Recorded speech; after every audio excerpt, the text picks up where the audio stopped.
martes en este ciclo de cine que estamos haciendo por Lumpen TV. La vez anterior estuvimos viendo una película que espero que les haya gustado, Sleepaway Camp. Lo que analizamos y demás, la devolución que tuvimos nos gustó mucho, les agradecemos un montón a todos los que estuvieron ahí. Y esta vez vamos a ver otra película, ya se habrán enterado por redes y demás, estamos hablando de The Burning, o The Burning, depende del nivel de inglés que tengan, el mío es bajo. Así que bueno. Canela, como siempre, acá acompañando. Vamos a volver a hacer lo que hicimos un poco la otra vez. Nos parece interesante tomar voces de autores, de teóricos sobre el tema, para que no quede todo tan en el aire. La vez pasada estuvimos hablando de Carol Clover, de varias de sus definiciones, o cómo va profundizando en la definición de slasher. Esta vez vamos a tomar otro autor que nos parece interesante, porque también de un modo muy sencillo sistematiza un poco los puntos esenciales de lo que es el slasher. Bien. Estuvo bien igual decir slasher también, puede ser, claro.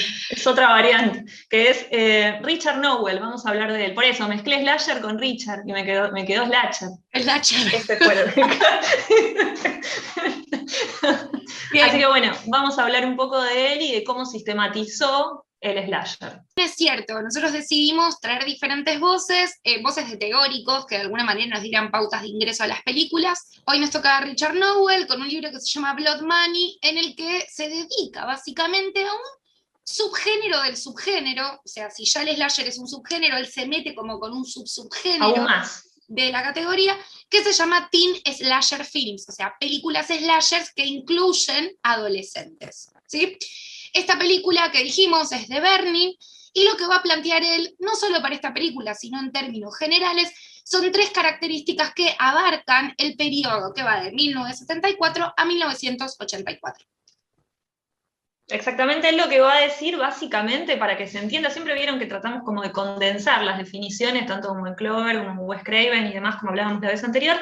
Él habla de películas en las que suceden en un escenario distinto. Un asesino en las sombras, que esto es nuevo, habla como de algo sombrío, parece una pavada decir un asesino en las sombras, pero no es literal del todo, aunque un poco sí. Y además un grupo de jóvenes. Son esas tres características las que van a estructurar a todo este subgénero del slasher, subgénero, que viene dado por adolescentes, tiene que haber adolescentes. Y también él, para sumar a esto, dio como una pequeña sistematización temporal dentro de las películas que podríamos encontrar. Después, como dijimos la vez pasada, todo esto se subvierte, se cambia y demás. Esto es un poco para poder agarrarnos de acá, con distintos momentos en las películas slasher de este subgénero que podemos encontrar y que se van a dar en la gran mayoría. Para empezar, por ejemplo, siempre hay, como hablamos la vez anterior también en Clover, siempre hay un desencadenante, que es lo que antes hablábamos de un prólogo. Un desencadenante en el que hay un trauma que se desarrolla. En la película anterior, vamos a hablar para no spoilear esta, que la van a ver ahora en un ratito, en la película anterior, en el prólogo, había un accidente en lancha en la que fallecía una persona mayor y un niño, y desde ahí se genera todo el problema. Eso sería ese prólogo, en este caso hablamos de desencadenante. Empieza por eso. El segundo elemento es la amenaza, que tiene que ver básicamente con, a partir de ese desencadenante, el sujeto, quien sea, decide convertirse en asesino, y lo que tiene que hacer básicamente es elegir al grupo sobre el cual va a descargar toda su ira asesina. Entonces la amenaza tiene que ver justamente con eso. Bien, lo próximo que sigue es el momento de ocio, que es el momento que más le gusta desarrollar a los directores de slasher, que es el momento en el que empezamos a odiar un poco a los adolescentes, porque también siempre se los presenta así como gente molesta, demás. Entonces en ese momento ellos deciden que van a generar alguna actividad, que siempre la actividad es una boludez, tipo ir a un campamento, hacer algo por el estilo, y empiezan a darse esos lazos y demás entre ellos que nos hacen conocerlos. Pero tiene que estar ese momento de ocio como para que veamos qué cosas malas quieren hacer, básicamente, por la cual después van a ser castigados o no, depende de qué película. Exactamente. El elemento que sigue es el acecho, y básicamente tiene que ver con la persecución que lleva a cabo el asesino de aquellos que van a ser sus objetivos, aquellas personas que van a terminar muriendo eventualmente a lo largo de toda la película. Exactamente, y después directamente ya nos vamos para el asesinato. Comienza como la ola de asesinatos, que depende de qué película, eso es un poco antes, un poco después. Vamos a ver qué pasa en esta. Recordemos lo que pasó en la anterior, que fue bastante rápido el momento de comenzar en los asesinatos, donde el asesino va eligiendo de a uno o de a dos, casi siempre, porque muchas veces tienen que ver con parejas, a sus víctimas. Bien.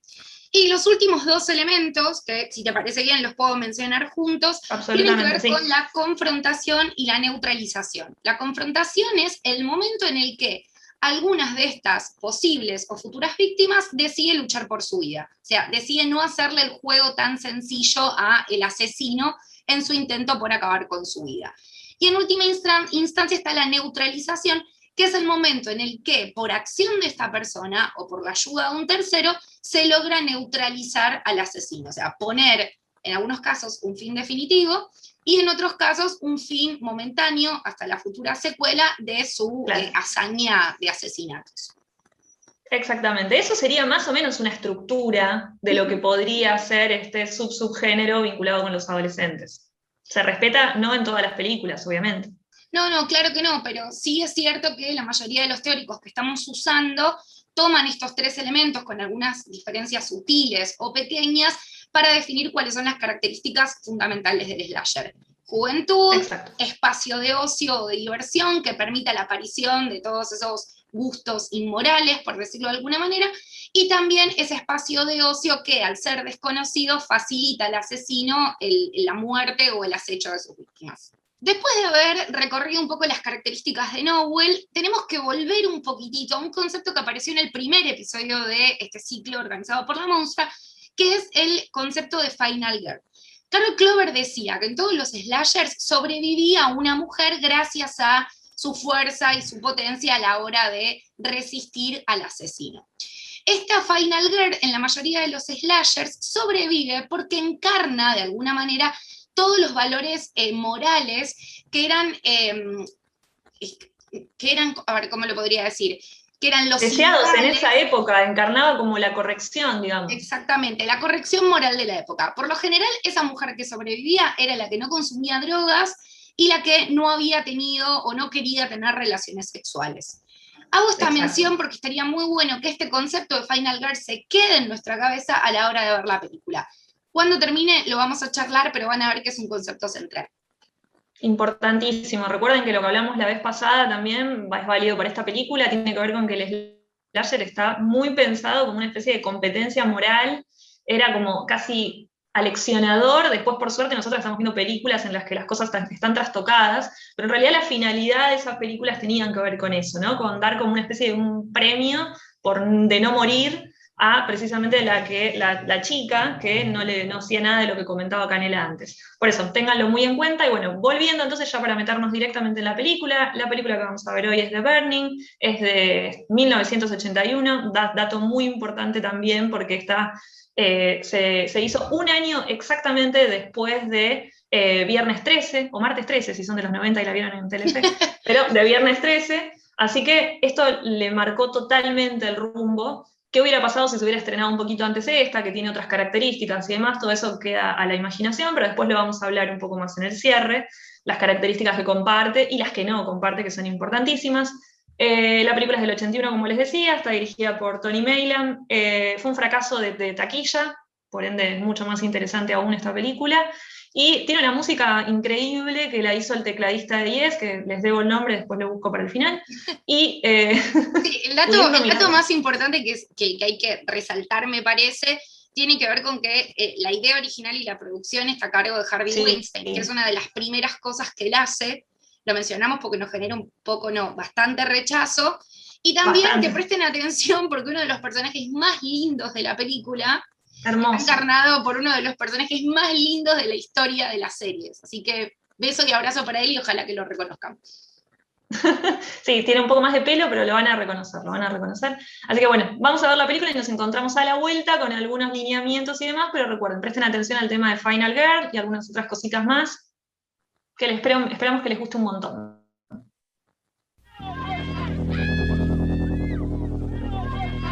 This summer, if you're planning to go camping, don't. If you're looking forward to midnight swims, don't.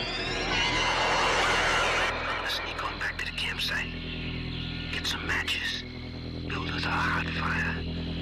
Don't be long. And if you're thinking about being with someone where no one can see you, don't. Because this summer, a legend of terror isn't just a campfire story anymore. They say he smashed his way through the bunkroom door, just a mass of flames. Burned alive, cried out, "I will return! I will have my revenge!"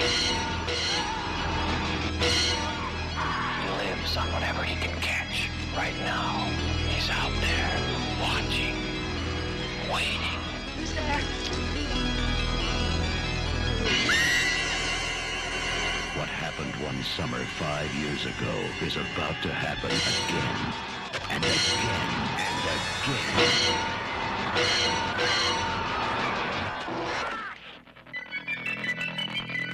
The Burning. Bueno, volvimos de la película. Creo que el éxito de Viernes 13 es justificado, pero no sé si el fracaso de taquilla de esta película es tan justificado, porque la película tiene varios puntos que son muy positivos y que hacen que la recordemos con cariño. O sea, no por nada se terminó volviendo una película de culto. No solo por los personajes que aparecen, sino también por algunos elementos que son bastante característicos y que no se encuentran en otros slashers. En primer lugar, es interesante el planteo del prólogo. O sea, la película dedica los primeros minutos a mostrarnos el trauma de Cropsey, quien va a ser después el asesino.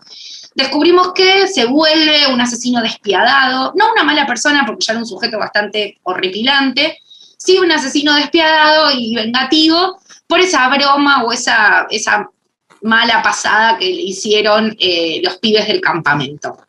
Tengamos en cuenta también que la película está estructurada, para descontracturar un poco, la película está estructurada en todos chistes horrendos que hace la gente, todo el tiempo. Todos chistes que se descontrolan porque ya desde su concepción se van a descontrolar, porque prender fuego a algo en una casa va a terminar mal, porque después le hacen chistes a uno que no sabe nadar y lo tiran al río, ya vieron, o sea, cosas así, continuamente están tratando como con chistes horribles, que igual creo que es algo que es muy cultural de los yanquis, que nosotros quizás no lo entendemos broma pesada, tan así. sí.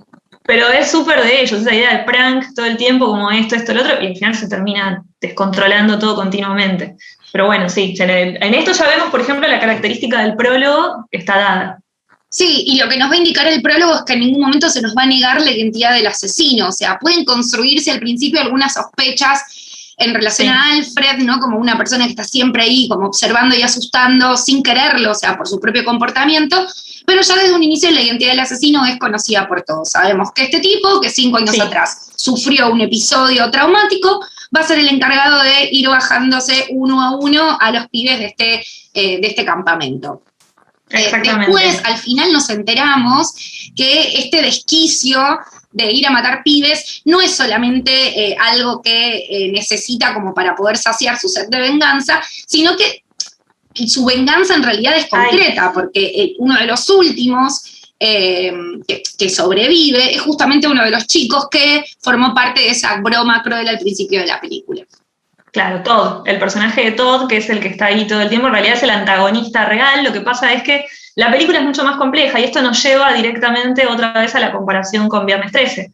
Viernes 13 es una película que no se diferencia de esta porque no tiene la misma profundidad en el desarrollo de los personajes. A ver, siempre en nivel slasher, ¿no? Obviamente, tampoco estamos hablando de una película de Kiarostami ni nada por el estilo, pero dentro de las posibilidades del slasher, como aparte de la industria también en esa época, los personajes están muy desarrollados. Entonces, por ejemplo, el personaje de Todd, que es el antagonista, es el verdadero antagonista, está desarrollado de un modo en el que es buenísimo. En esta nueva parte de su vida, él es consejero en el campamento, y es súper bueno, es un personaje re buena onda. Eso va a suceder con un montón de personajes. Sí. Se habrán dado cuenta que la película tarda bastante en arrancar.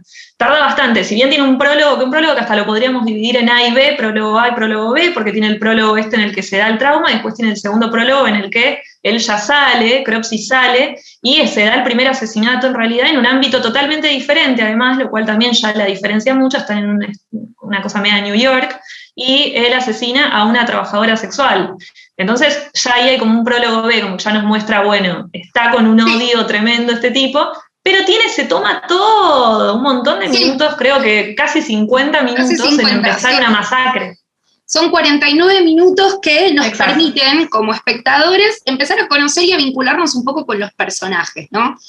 Hay varios puntos en común con Sleepaway Camp por el hecho de que en los dos hay una presencia que va a ser objeto de la burla por algunos de los que los rodean. Digo, Alfred puede ser un equivalente de Ángela, porque de alguna manera son raros, no hablan, son criticados.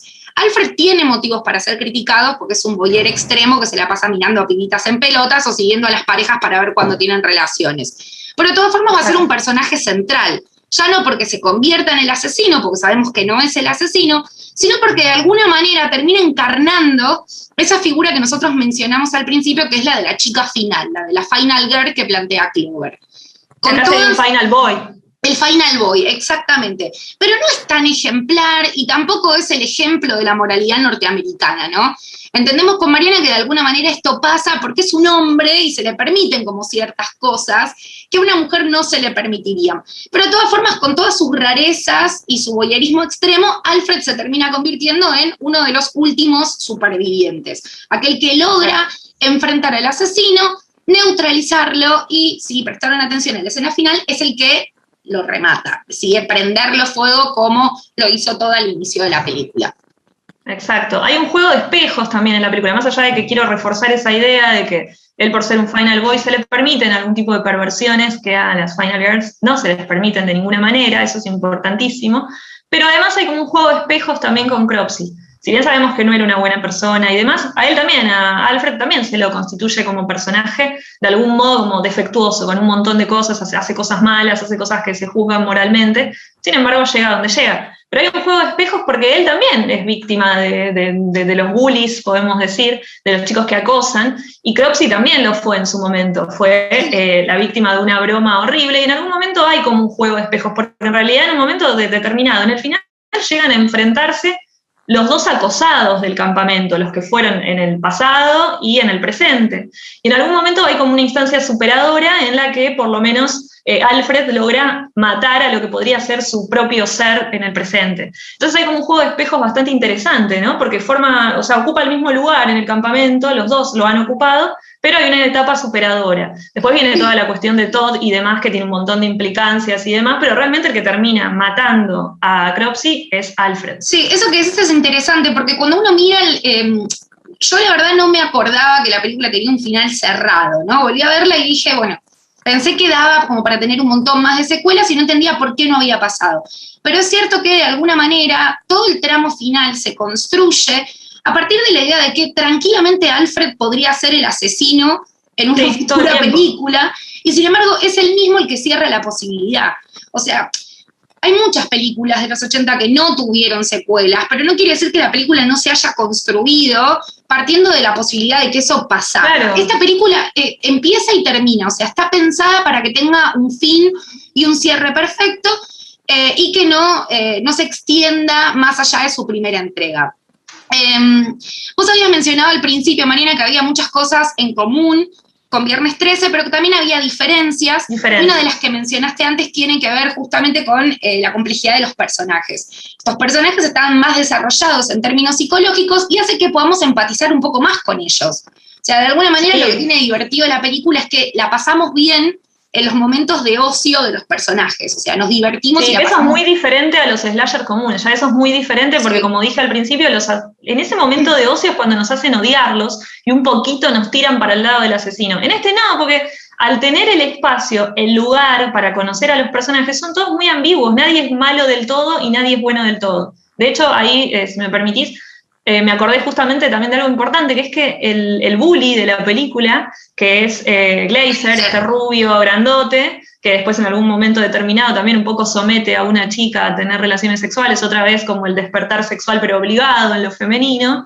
Glazer es muy distinto a Judy de Sleepaway Camp, ya que vos traías a colación la película anterior antes, es muy diferente. De Judy no sabíamos nada, sabíamos que era una trastornada, que odiaba a todas las chicas, y no sabíamos más nada que eso. No. En cambio de Glazer nos tomamos el tiempo de conocerlo durante la película, y él también es un hombre vulnerado, con su masculinidad totalmente vulnerada, de hecho en esta especie de o sea que obliga a la chica a tener relaciones sexuales, él termina perdiendo en esa situación también, termina siendo como ridiculizado por la chica, y vos lo ves vulnerable. En cambio a Judy no la veíamos vulnerable, había como un dejo en un momento determinado, una mirada de ella que podíamos interpretar como vulnerable, pero la realidad es que era toda interpretación nuestra. Acá es una bajada de línea del director. Sí, y también esto que decís es interesante porque de alguna manera todos los hombres en la película, salvo Todd, son problemáticos en sus vínculos con las mujeres. O sea, no aceptan un no como respuesta, son violentos en términos verbales, o sea, ninguno de ellos se construye como un amante dedicado o un compañero o alguien que... No existía esa posibilidad, me parece. Me parece que no existía esa posibilidad. O sea, Todd sí lo podemos reconocer como un tipo amable. Es un tipo que... Un tipo amable, pero que cuando era joven prendió fuego a un tipo. Ese es el tema, como que ese siempre es el tema, una pero complejidad. eso es lo lindo de la película, porque al final te das cuenta como...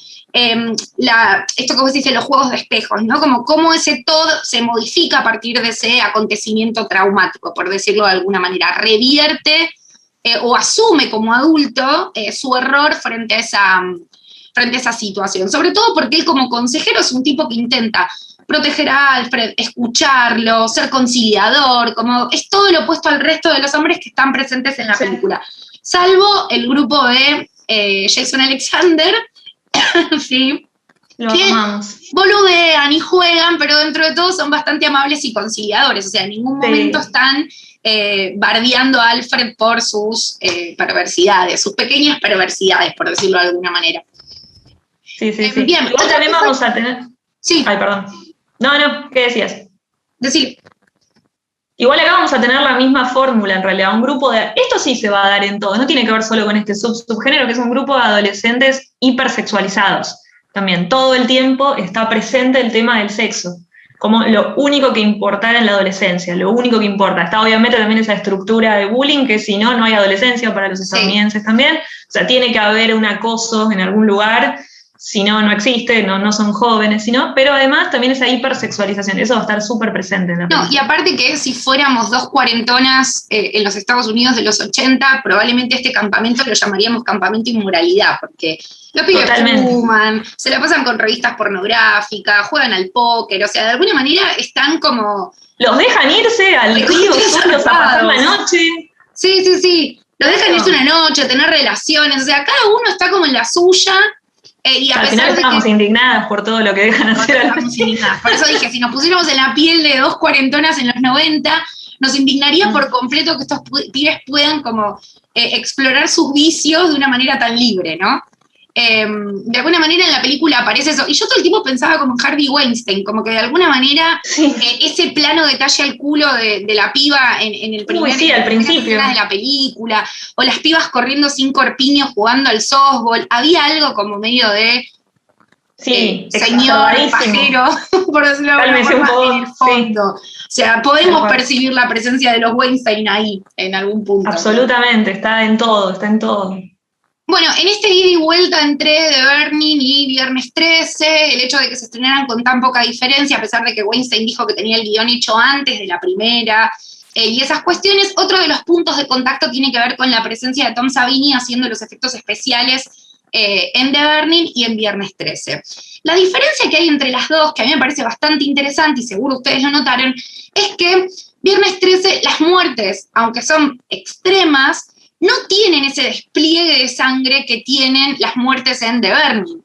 No solo litros de sangre, sino fundidos en rojo, porque después de cada muerte la pantalla se tiñe de rojo para poder seguir con la escena siguiente. Sí, vamos a ver escenas mucho más gore de las que pudimos haber visto en Viernes 13, de hecho de las que hubieran quedado bien en Viernes 13. Hay amputaciones todo el tiempo, están muy bien, bueno, ya la vieron, pero hay un tijeretazo que se mete directo acá, que me parece que está buenísimo. Sí, la escena me parece como más gore de toda la película es la escena de la balsa, que es cuando está tirado adentro de la canoa y los pibes se acercan, decide salir y como arremeter con todo. A mí esa escena me encanta, porque me parece un baño de sangre hermoso. Es una verdadera masacre, que casi siempre cuando se habla de esa parte de masacre, en realidad es como están aislados los asesinatos, ¿no? Acá es como que arremete con todo. Es una escena interesante, porque de alguna manera como que como espectadores estamos todo el tiempo pensando en Karen, ¿no? Digo, estos pibes salen en balsa a buscar ayuda porque descubren que, creo que era Karen, no está más presente en el campamento, desapareció, y creen que de alguna manera se fue en canoa al campamento y las canoas se perdieron. O sea, cuando uno ve esa escena de la balsa, lo que está viendo básicamente, o piensa como espectador, es seguro que está Karen muerta adentro de la canoa, seguro que los pibes van a descubrir que esa desaparición en realidad es una muerte. Pero el director de alguna manera se despacha con esa presencia tan emblemática del asesino gigante y esa tijera de podar desmembrando a todos. Otra vez el arma que no es un arma de fuego, ¿no? Un arma que es para penetrar y demás, y el fuego, por otro lado, es el uso de esas dos armas. Sí. El fuego, que además es desfigurante y todo lo que ya sabemos del fuego, porque además, bueno, vimos simbólico. al final, exacto, es simbólico, y vimos al final aparte del rostro del asesino y la desfiguración, que siempre se lo toma, desde las voces mismas que estuvimos hablando al principio de los teóricos, se los toma como una especie de analogía con la deformación también, si se quiere decir, del alma, del carácter del asesino. La cara está muy bien, me parece que está muy buena. Está muy bien, pero la película tiene otro vuelo gracias a todas esas cosas, disculpan. Gracias a todas esas cosas. A todos esos detalles que vienen dados también por los efectos especiales, que la acercan más a películas como Maniac, que la vamos a ver también en el ciclo, de Lustig, la acercan más a otro tipo de películas y eso me parece maravilloso, es más oscura en un montón de cuestiones. A mí lo que me interesaba era también plantear esta cuestión de que, así como Ángela es la asesina y se nos revela al final, ¿no? Alfred acá es el único que comienza a advertir la presencia de un sujeto extraño y que es quien hace entrar en razón a todos de que algo está pasando. O sea, es como, de alguna manera, pasa siempre que se nos dice, bueno, la verdad está en la boca de los locos, ¿no? Bueno, la verdad de la película, de alguna manera, está en la voz del perverso, o del que tiene perversidades, y es el único que lo percibe desde el principio. Porque la única vez que se nos presenta de manera como solapada la verdadera cara del asesino, se presenta a través de la visión de Alfred. Alfred lo observa detrás de una ventana. Sí, exactamente. Además eso también se cambia bastante. Hay una focalización que dura bastante en la mirada del asesino, que va a diferir un poco de lo que vimos la vez anterior, de Sleepaway Camp, donde la focalización es totalmente desde el punto de vista de los adolescentes. En esta se va a cambiar un poco la focalización, ya no solo lo que ve el personaje, ¿no? Lo que ve el asesino, sino también la focalización, desde donde recibimos la información de la película. No, sí, tal cual. En la película se nota mucho porque hay un cambio justo en el momento en el que Alfred empieza a enfrentarse al asesino. O sea, todos los crímenes siempre estaban precedidos por una subjetiva, por la respiración del asesino observando desde lejos a las futuras víctimas. Desde el momento en que Alfred entra en escena y comienza a ser perseguido por Cropsey, ahí como el foco cambia, la subjetiva desaparece y observamos toda la secuencia final desde el personaje de Alfred y desde el personaje de Todd. Hay como un cambio en ese momento. Bueno, creo que pudimos plantear algunas de las cuestiones más importantes de la película. Me parece que es interesante como primero pensar en esta noción de Final Boy, que por decirlo de alguna manera se inaugura en esta película y después va a estar presente también en la segunda de Pesadilla en Elm Street, donde el protagonista que va a convertirse en Final Girl en realidad es un Final Boy. Nos parecía interesante traer The Burning porque nos permitía hablar también de Viernes 13 con sus diferencias y porque es una película que, pobrecita, pasó un poco al olvido justamente por lo hermoso de Viernes 13, pero que se merecía un lugar en Mayo de Slasher, porque Viernes 13 la vimos todos y esta no la vimos tanto, entonces merecía tener un lugar. Bueno, con esto concluye el episodio 2 de La Monstrua Presenta. Espero que les haya gustado, que hayan podido como anotar o distinguir algunas cositas más del slasher que les sirvan para que en las próximas entregas o en las películas que se crucen a lo largo de su vida tengan herramientas para analizar este género que tanto queremos y al que le vamos a dedicar todo mayo, que es el slasher. Nos vemos el próximo martes. Gracias por estar ahí y un beso grande. Terminamos tipo Mirta Legrand, ¿viste? Haciendo como besito.